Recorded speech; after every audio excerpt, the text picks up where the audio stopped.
Glad that you decided to come back tonight and worship with us again.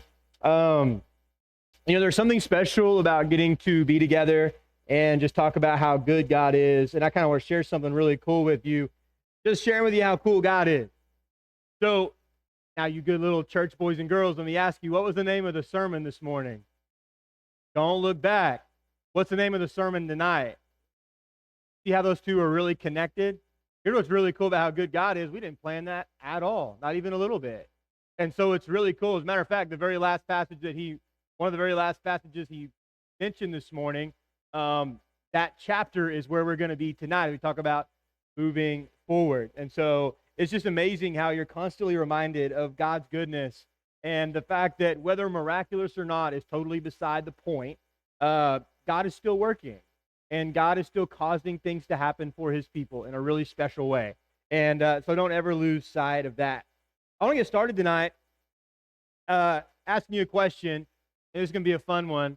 How many of you have ever, at one point or another, this is for the women specifically, probably more so than the men, how many of you have ever had this hankering, like, I'm going to go buy some plants, and I am going to have the most beautiful looking yard and around the house. It's going to be gorgeous. It's going to be perfect. I'm going to spend some money, and I'm going to have all this greenery, all these plants around my house. And then you had to come to this realization eventually that God has blessed you. You are amazing. You're special. You're significant. But the green thumb thing, he just left that out of the bowl totally, and it was just a complete failure. Because they're like, no matter how many times you watered, no matter how much you poured into this thing, like, it just didn't grow. And it was really, really frustrating. Can you relate to that at any point? Plant you loved at one point, you're just pouring into this thing, and it wouldn't grow. That seems weird, obviously, to us, right? Because we're like, I did all the things. Like, I made like all the steps. I got I'm watering at the right time of day. I'm using the right amount of water. Like, what's going on? Like, so what? I missed 2 weeks last summer. Like, why are they dying? I don't understand. Like, we kind of think that way sometimes, right? But how about this? How about on a more serious note? Think about this. For you parents and you grandparents, I'll ask you this question. I want you to imagine that your children or your grandchildren, the ones you got to watch be born and you got to, God entrusted you to be the one to get to pour into them. I want you to imagine how strange it would be if they just kind of stopped growing altogether. And I'm not talking about 7th, 8th, 9th, 10th grade. I'm talking as an infant. Like, they never really grew out of the infant stage. And weeks and months go by, and you notice that your baby's not growing. That would be beyond strange, right? Wouldn't that be terrifying? And you're going to the doctor, and like, you just can't figure out what's going on, right? Like, the whole point of everything really is development. Like, we know that in our world, like, that's how things work. There is always development. And so if you have a baby and the baby's not growing, that'd be really, really strange to us. You know what's crazy about that is I've always wondered what it must be for God, what it must be like for God in heaven to look down at churches and at the individuals making up churches. And I can imagine him up there scratching his head, and it's like, I just can't believe that they're not growing. Because, you ask a question about a baby. We know, like, the natural order of things is that a baby is born, and then they grow, and all of a sudden they're not babies anymore, and, they're becoming toddlers, and then they keep growing, and it's like you blink, and they're 10 years old, and then they're teenagers, and they're terrible, and all these years you dreaded them leaving. Now as teenagers, you're like, I can't wait for you to get out of my house because you're annoying me, you're super mean all the time. Like, it's crazy, like, how nature takes over. But the point that I'm trying to make, obviously we're trying to cut up and laugh a little bit tonight, okay? But the whole point is there's a natural order of things. And that is that God's desire, his natural order, is that things are born and they will always continually grow. Did you know that even as human beings, maybe we don't grow upward or maybe even outward, but like as human beings, there is constant development going on from the day that you're born to the day that you die. One way or another, it is frequent development. All of life is about development. So it's crazy we can look at that. And yet we look at our faith sometimes, maybe, if we're not careful, or maybe we look at the state of our churches, and the fact that we're not growing, we've just kind of come to terms with that. And we now have convinced ourselves that it's okay. We've convinced ourselves that, sometimes you're in a season of growth and sometimes you're not. But the reality is, that's not Bible, okay? That's not Bible. When you look at the nature of the gospel is that there is constant growth to all those who have been entrusted with the gospel. Not only the individual that has been entrusted with the gospel already, but also for all of those that person is preaching the gospel to. And we say that's a natural thing. Really, nothing about the Bible and the way it creates growth in us is natural. Wouldn't you agree that really that's supernatural? It's not just words on a page that make a difference in a person's life. It's the way a supernatural, all-knowing, all-powerful God works in the lives of people who are impacted by his word. And so God's desire from the very beginning, and we can see this in his creation, in the natural order of human growth and development, God's plan is that in the same way we would look at a baby who's not growing and be scared to death and have a lot of questions because that's really strange, we should look at churches the same way. If you look at our churches, and let's not make this big scale. Let's scale this down a little bit to you as an individual. Don't ever let yourself, we can't ever let ourselves get to a point where we look at ourselves in our standstill and think that that is just God's design and God's plan for humanity, because it isn't. God's plan for the church from the beginning has always been that it would be in a continuous step of growth, a continuous stage, a continuous era of growth. Now, does that mean it's going to be huge growth all the time? No, it doesn't. Does that mean it's going to be huge numerical growth all the time? No, it doesn't. That's not what that means. But we as individuals are always, constantly, continually, those of us being renewed by God every single day. The expectation of God is that we always be growing. And you see that even in Jesus' teaching, right? You see that not only in the way, you can tell the development that was expected of the apostles toward the end of his life.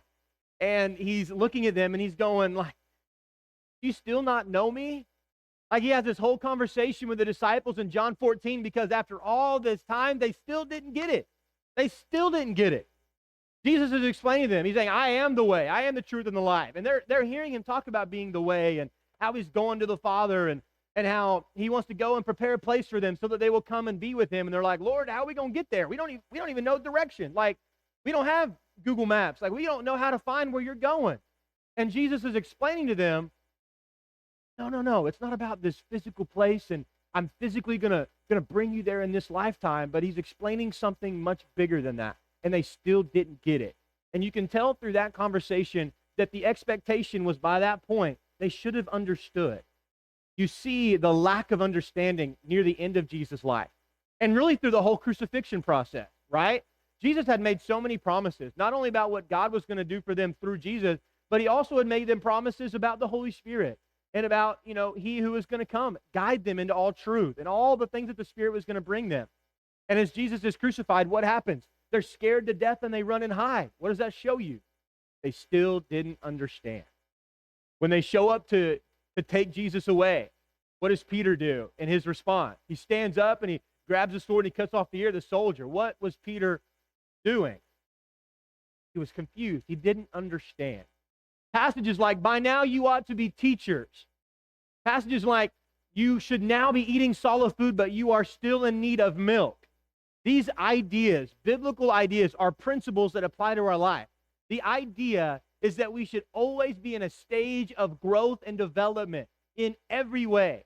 And if at any point in your life you're looking at whatever you're involved in, whether it's development as a parent or grandparent, whether it is your development as a player in a sport or a student, if you ever look at yourself and you're going, I'm not getting any better, chances are there is a reason that upon some serious self-reflection, you will be able to identify. Tonight we're talking about moving forward. God's intention is always that we would be moving forward. But like we discussed this morning so much of the time, the reason we're not looking forward is why? Because we're busy looking back. We're looking backwards. We're looking behind us. I wonder how many of us tonight are at a standstill in our faith because something, or maybe it's many somethings, are getting in the way. And the same thing for the church. I wonder in what ways we're looking back. We're looking at the past. We're looking at what has always been or what we've always thought it should be. And it's like God is saying, I have a blessing for you in the next chapter if you would just stop looking back and you would trust in what I'm doing as I'm trying to help you as a church, starting with you as an individual, moving forward. But as you're talking about moving forward, it's important to reflect on your story. It's important, and this is the healthy side of looking back.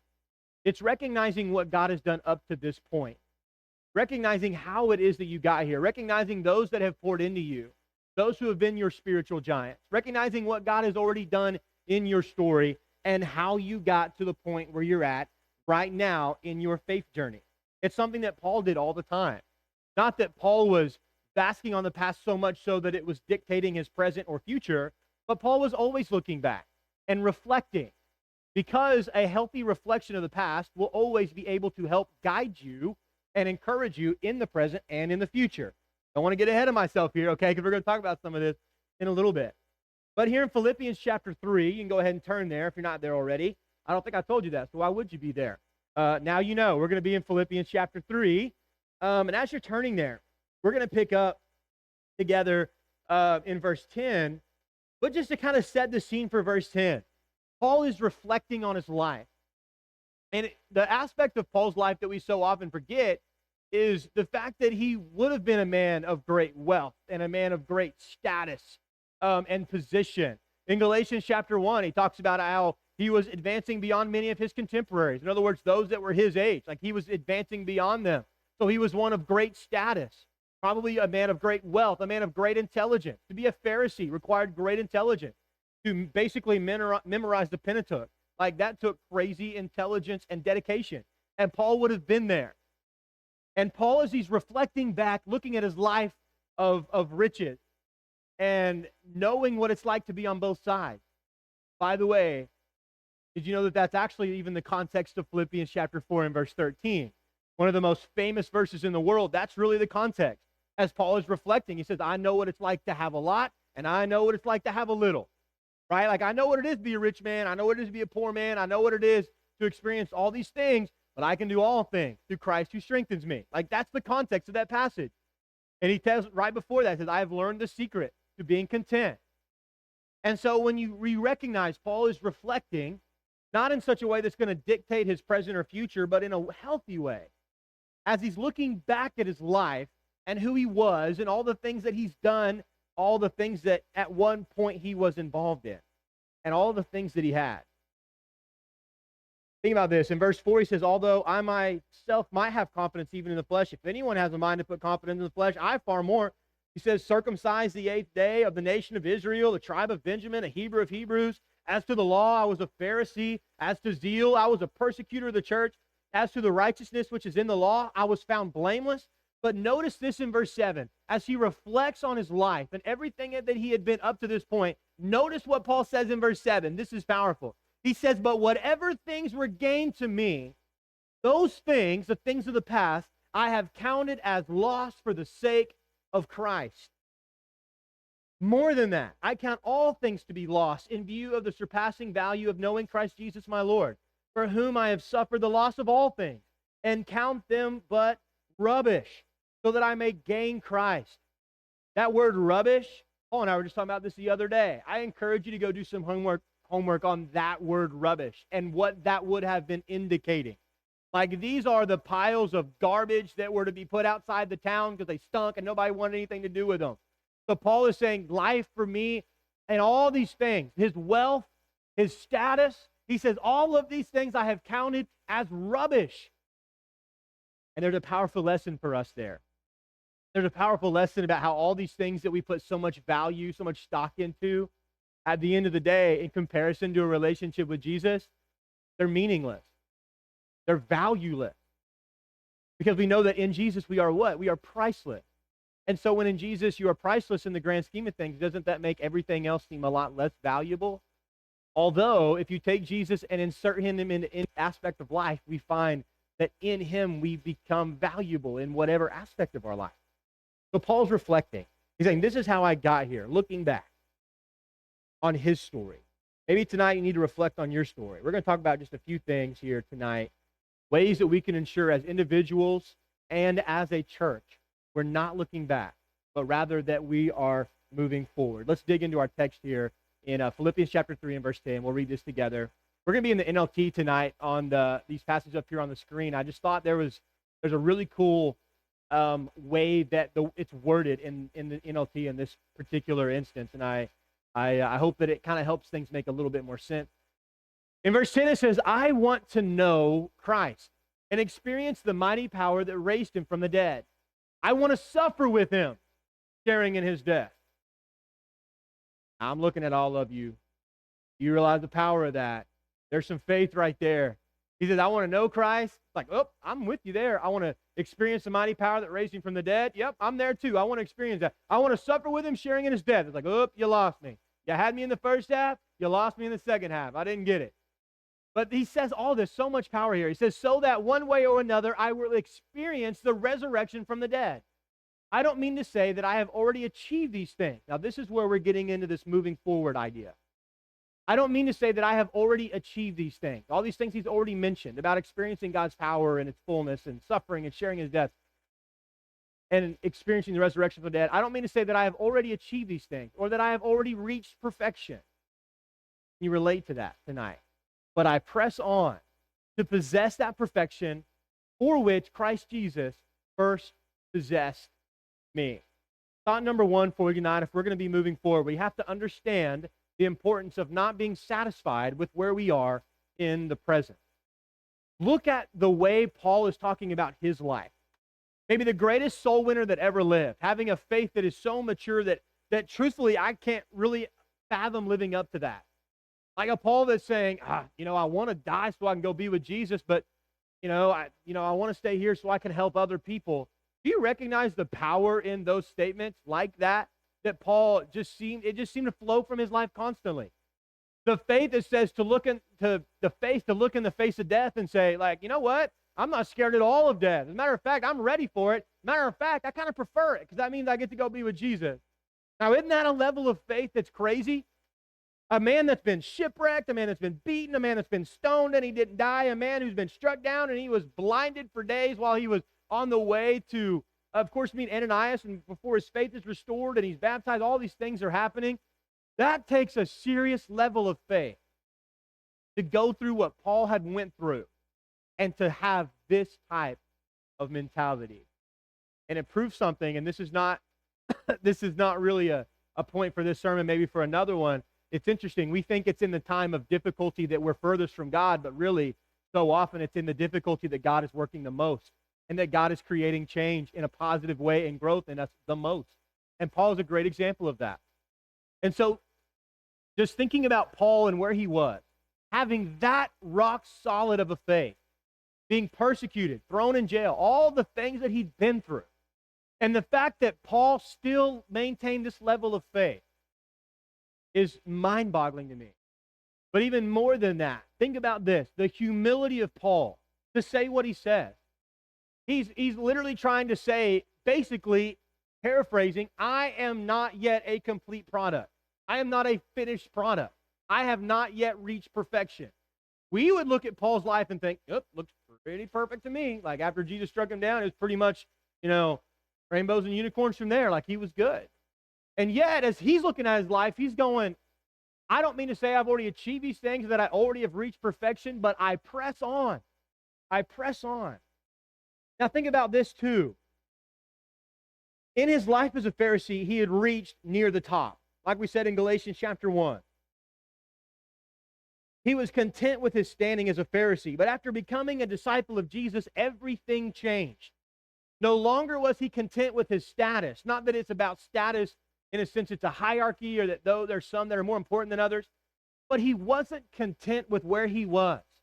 Even Paul, with all that faith, having done all that good for the Lord's church, Paul is still saying, I press on. He had not gotten to a point where he said, you know what? I'm sitting in a jail cell right now. By the way, a little secret, you probably knew this already. Where's he at when he's writing the book of Philippians? A book that is almost entirely about finding joy in the Lord. And where's he at the time? He's in prison. He is literally in prison for his faith, and he is still displaying a level of faith and love for Jesus that is hard to comprehend. And in the midst of that, Paul is saying, I press on.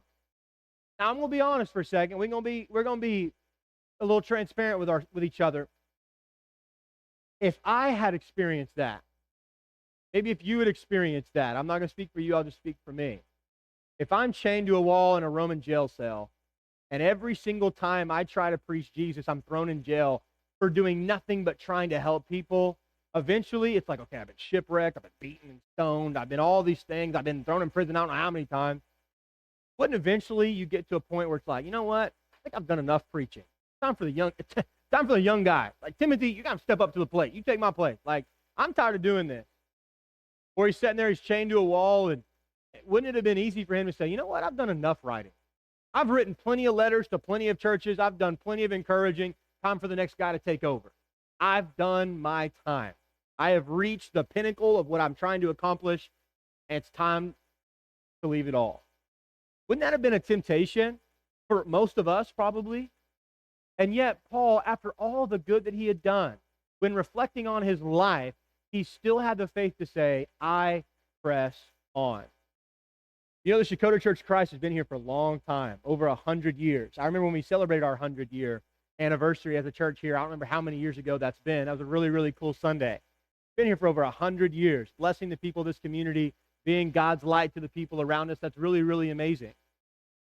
But church, I wonder if we aren't careful how easy it is for us to get to a point where it's like, we've been there, done that. We've been here a long time.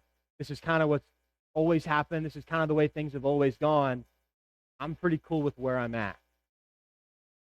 You know, something that we have to come to terms with is the fact that complacency is the enemy of progress. It really is. The moment we become complacent, saying we've done enough, we're good enough, we're big enough, we've done it, whatever it is, the moment we become complacent is the moment that we miss out on what God is trying to bless us with. The moment that we say, I've never done this before, I don't think I'm willing to go this direction. Maybe the moment that we're missing on what God is trying to do, not in the past, but in the future, in the present. Complacency really is the enemy of progress. The church has always been about, in the eyes of God, progress. Always about looking forward, moving forward. Now, maybe that's baby steps. Hey, maybe that's baby steps. But at a ministry conference not too many years ago, I heard a guy say something that changed my life forever. He said, you know what? All you ministers out there trying to take giant leaps and have all these crazy things going, hey, baby steps still get you there. They may be really, really small steps, but when you've taken enough of them, you'll look back and realize how far you've come. That changed the way I viewed so many things. We're not talking about giant leaps forward, but we're talking about baby steps. Talking about moving forward as individuals with the goal of also moving forward as a church. Complacency really is the enemy of progress. I want to ask you something. And I know this is going to. I know how this is going to sound. I want you to know my motive is really, really pure in asking you this. How many of you would agree that people are a little different these days than they were even 10, 15, 20, 30, 40 years ago?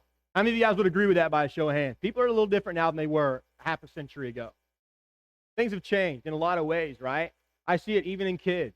Like, kids are still, I still love the fact that I get to minister to kids the way that I do, but even kids have changed. I hear stories from guys that did it a long time ago, and they're like, man, back in the day, I could just do such and such, such and such. And I'm like, man, kids are just not really that way anymore. I'm not saying that's in a good way or a bad way.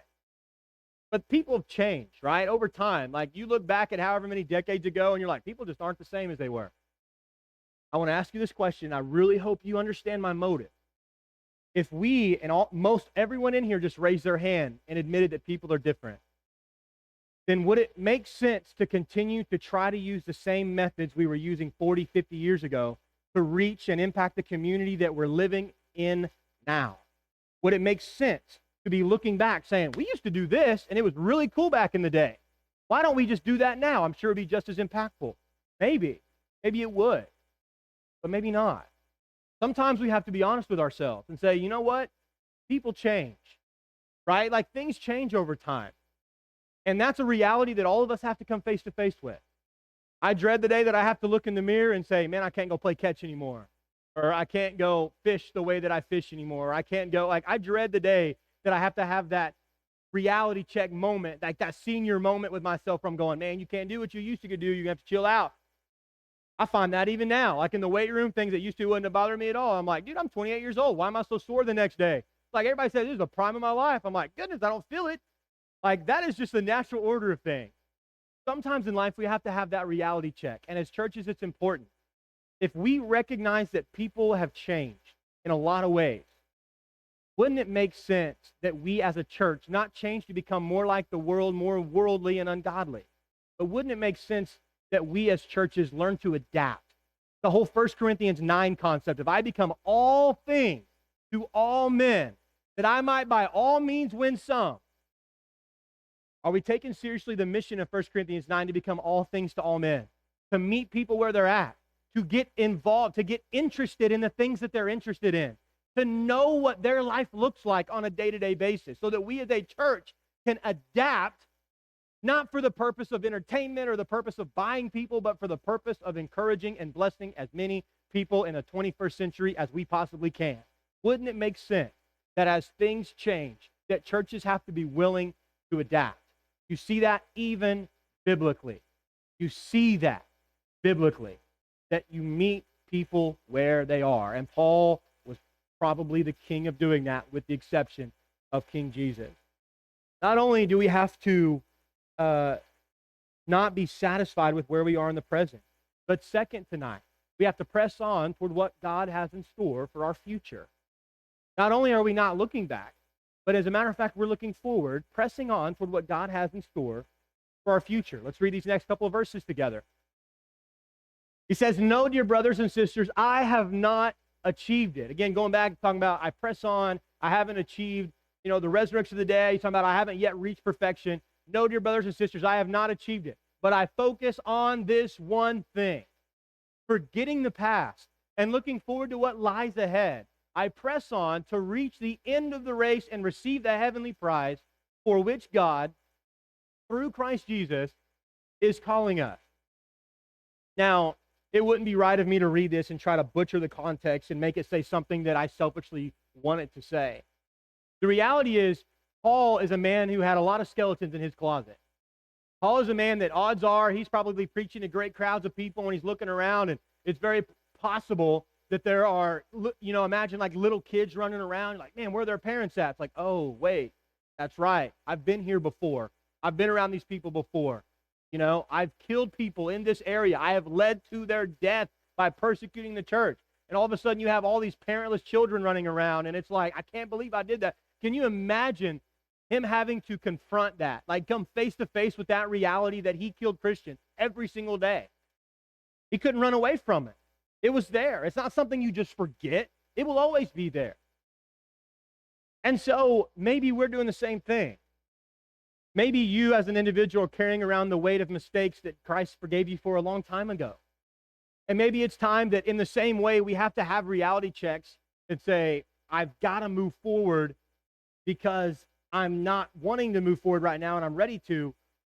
Maybe you're ready to, but it's the regret that's holding you back, and we have to have that same conversation.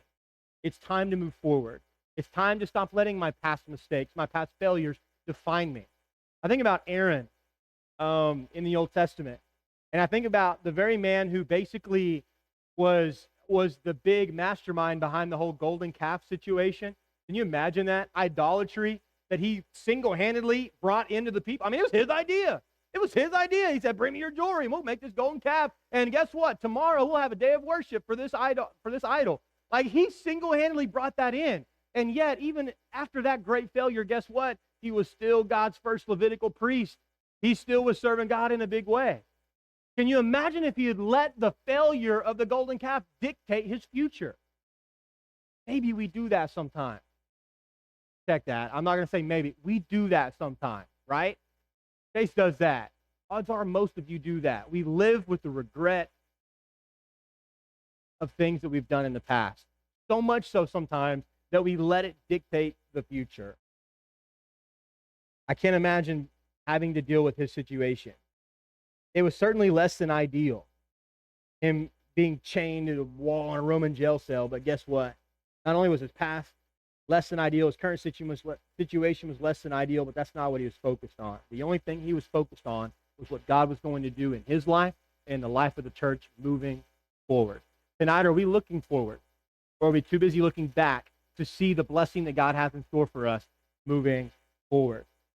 Some indicators of that. If we spend more time talking about what God did back in the day than we do what God's going to do in the next chapter, odds are we're looking back and we're not trusting in God for the future. There's so many indicators. There's a healthy reflection of what God has done, and recognizing the blessing of God up to this point is an amazing thing. But never ever forget that the next chapter should be even more exciting than the previous. Not only do we have to not be satisfied with where we are in the present, we have to also press on toward what God has in store for our future as the church. And then number 3, our final thought tonight, we also have to learn to be thankful for the works that God has already started in the past. Now you're saying, that seems like you just completely contradicted yourself. No. Let's dig in here, and you'll see how all of these things really complement each other. So we're not satisfied with where we are right now in the present. We're looking forward to what God's going to do in our future. But so much of the time, as we've already discussed in this sermon, the way in which we receive encouragement and motivation to keep going is only accomplished by a healthy, notice that word healthy, a healthy reflection on what God has already done, getting us to this point. When I think about the Shakota Church of Christ, a year and a half ago, I was overwhelmed. I'm going to be honest. I was stressed out more than I've ever been in my entire life. I didn't know if God was going to keep using me in ministry or not. I didn't know if I was going to make it. I didn't know if it was ever going to end. I'm going to be honest with you. I had no idea what the next chapter held. All I knew was the one I was in at that time was the most overwhelming thing I've ever experienced. And yet I look at what God is doing now, and I'm going, I wish I could go back and have a conversation with me then, just a year and a half, 2 years ago, and say, hey, don't worry. I know it's hard right now. God's got something big coming. Just trust. Getting to work alongside somebody who's been one of my biggest mentors for so long. Not something I saw in the future, and yet God did. It's amazing how God works, even when we don't believe in what he's going to do sometimes, and we lack the faith to surrender our life wholly, totally to him. We have to be thankful for the things that God has already started in the past. Even though that was a really overwhelming time for me, for our elders. Goodness, I feel so bad for our elders. Like those guys, I can't imagine being an elder during the whole preacher search process. Like that would have been really difficult for them. But it's amazing how during those times of trial and tribulation, even then, maybe even more so then, God was working. And he was leading us in a direction that now, not that we're content, not that we're complacent, but lead us to a point where now we can look around and go, God, you knew what you were doing. You knew where you were taking us. God, how can I trust you more in the next chapter than in the previous? All of those things come when you have a healthy time of reflection in the past and being thankful for what God has done. In verses 15 and 16, he says, let all who are spiritually mature agree on these things. If you disagree on some point, I believe God will make it plain to you, but we must, here it is, we must hold on to the progress that we have already made. When you're talking about taking the next step in our faith as individuals and as a church, it is so important and so healthy that you recognize what God has already done up to that point. Because when you are able to say, God has blessed me, he has moved me forward, he is working, he has always worked, it helps you to have the faith to go, I know he's going to keep doing it because he's already done it. I've already seen him doing it. And isn't that the message that God was always trying to give to his people? Even in the Old Testament. How many times when they come face to face with some big obstacle and God's like, do you not remember what I did for you? Like, do you not remember what I did when you were in Egypt and how I brought you out of that? Do you not remember what I did for you? After the Red Sea, and they're like, oh, God, we're hungry. You brought us out here to starve us to death. It's like God was saying, do you not remember how I led you through the Red Sea on dry ground? You see, unless we are reminded of God's grace and his goodness in the past, we will continually lack the motivation to trust God moving forward in the present and in the future. It's important that you recognize your story hasn't ended, but God has worked on you, not only in the present, but God has worked on you in the past. God started some amazing things here, ministries that God has begun, that I really believe with all of my heart God is going to continue blessing. When things get hard, disciples of Jesus don't quit. They don't lay down. We keep moving forward. When we're having really hard discussions with each other, when you're sitting across the table from somebody and you don't agree on some doctrinal thing, that's really, really hard. But in those moments, we can't lay down. We've got to keep moving forward together in unity. In his final moments of life, Jesus in John 17 is praying for unity. We have to always be moving forward with unity on the forefront, saying we're going the same direction, trying to accomplish the same thing. Paul says, let all who are spiritually mature agree on these things. And if you disagree on some point, I believe God will make it plain to you. So we're going to close out with this thought. Of all the things that God has already done in our past, recognizing we can't be satisfied with where we are in the present. We're trying to move forward, not looking so much behind us that we can't see what God's going to do in the next chapter. Don't be satisfied with where you are in the present. And being trusting in what God is going to do in the future. But at the same time, recognizing what God has already started in the past will help keep us motivated to see it through. In the same book, so many amazing passages. It seems fitting that we close out with this one, Philippians chapter 1 and verse 6. Paul says, for I am confident of this very thing. Are you confident tonight in what he's about to say? For I am confident of this very thing, that he who began a good work among you, Church of Christ in Chakotah, has God began a good work among us here? Amen? He has, right? I am confident of this very thing, that he who began a good work among you will complete it by the day of Christ Jesus. Do you believe in that promise tonight? Are you trusting in it? Are you reflecting on what God has done to get us to this point? Are you ready for what God is going to do moving forward? We're going to offer up a song of invitation. We want to pray with you. We're family, and that's what families do. They pray together. We want to pray with you. We want to encourage you. We want to help you in any way that we can. Let us know how we can help you. As together we stand and as we sing.